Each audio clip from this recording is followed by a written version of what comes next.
Hey everyone, I'm back. I thought I would do today's update on my Flukes to give you guys an idea of what I'm doing and how I'm doing it. This is my prototype Fluke. This is the Naiad, and I made this one for myself because I just wanted to see if I could. And it is built on a Suntail monofin. I like those because they have the fabric foot pockets, and those are great for people like me with gunboat-sized feet that maybe don't fit quite so well in a molded monofin.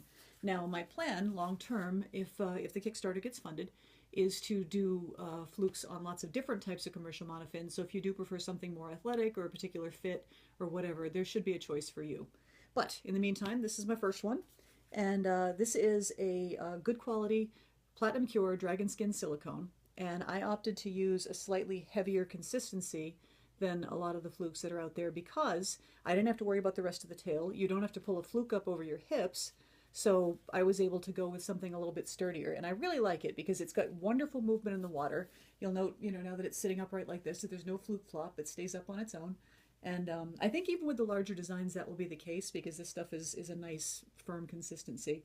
But it's good and solid on the fin itself. I've had no ripping and I've been swimming in it for several months, so I'm really pleased with the choice that I made there. I did want to talk a little bit about my process because it's a bit different from the industry standard.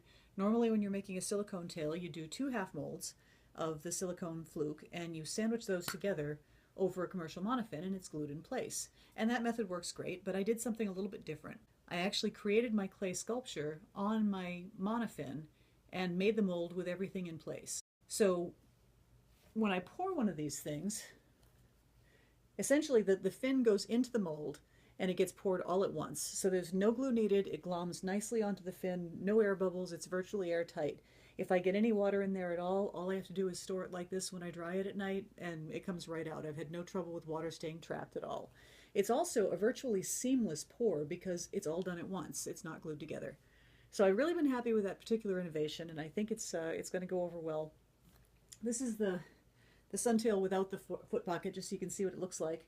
And in this case, they have little straps on a Suntail, so it's a little wider. Some of them will have very narrow foot pockets, and I'll be able to make the fabric narrow to match it. So there's going to be a lot of different looks on these things once we get going. But that covers the basics, I think. And I hope you guys are still enjoying this. I got to tell you again, you've been just so enthusiastic and so supportive. It's been great. We have 10 more days on the Kickstarter, so please continue to help me get the word out there. And if you can donate, awesome. And hopefully we can take this all away. Thanks a lot, guys. I appreciate it. Bye-bye.